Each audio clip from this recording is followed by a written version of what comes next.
So, really funny story. I was like refreshing on some of your content this morning as I was getting ready for this podcast, and I didn't even realize that I was one of the like 70 million people that saw one of your TikToks, like one of like, your super viral TikToks, like when you immediately posted it, like way back. And I had no idea. And then it's kind of like come full circle. I was like, wait a second.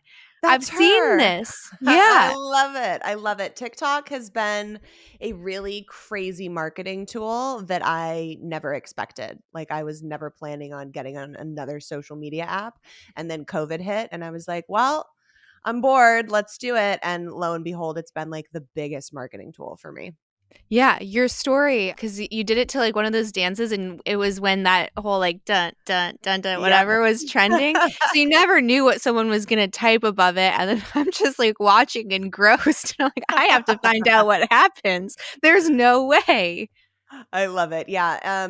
I feel like my life has been this weird combination of like a fucked up Netflix story. So it was kind of made for TikTok, the highlight reel version of it. But at the core of it, it's become this like wild self-love healing journey, which is why I think once people dive into the book, it really resonates on a whole different level than they were expecting. Yeah, so the book is Eat, Pray, FML. Yes. And that is so Eat, Pray, Love is one of my favorite. I just love Julia Roberts in general. She's one of my favorite Same. actresses. Like she's like my comfort actress. That Yes. movie to me, I feel like every woman needs to watch it. I had my husband watch it recently and he's Oh, like, I I love it. get it. He's like, I get why people love it. I don't see why it's necessary to travel and do what she did. And I was like, oh, I get it. I mean, maybe that's something that women tend to relate more is maybe going outside ourselves a little bit for Mhm. that self-discovery where I feel like men tend to be a little bit more internal in that process. So that's probably why there's a little bit of Right. that disconnect. But your story, it's so real. It's like it's the more reality-based version of that book, which it, or and movie. And so I guess my question is when you had this moment where you were love bombed and this first was it the first man you were with after the divorce?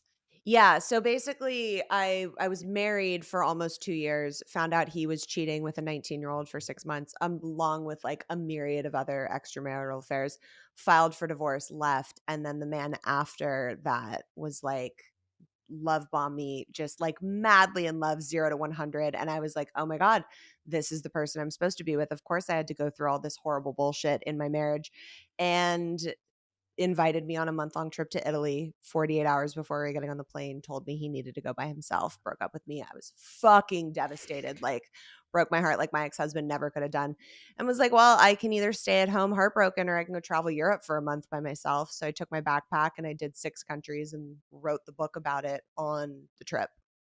Mhm. Well, I was where I was gonna go was first, how did you find that trust to be able to just go to your by yourself instead of wallowing, instead of laying in self-pity and this place of victimhood? Like, how were you like, "No, I'm gonna turn this into something, and I'm not gonna surrender to this. I'm not gonna give up. I'm gonna go continue to live and explore and be Yeah. curious."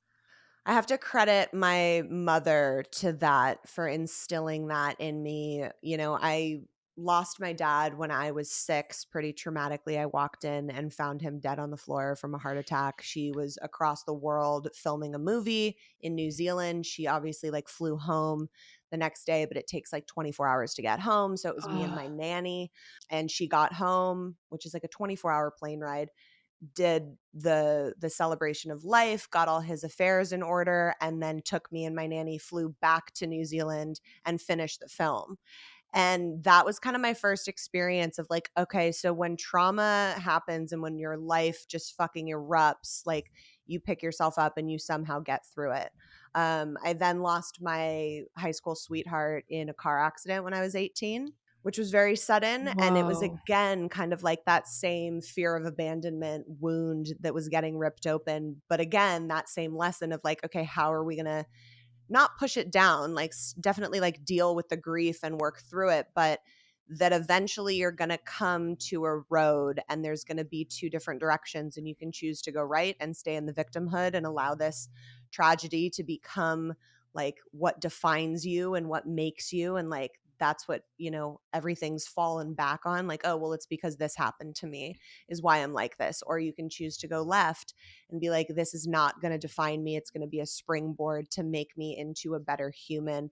And how can I grow and learn from this and make myself a better person from it? So it was really knowing that that was at the core of it. It was like, what was wallowing and being home heartbroken going to do for me? And a little dash of like, we were supposed to get on a plane in 2 days. So like, what was like, the real choice? Like, it's not like I was going to refund my ticket, and Europe had been on my list for quite some time. So I knew in that moment that whatever this trip was going to bring was going to be a huge healing journey for me. So I knew it just felt right. I knew it was something that I had to do.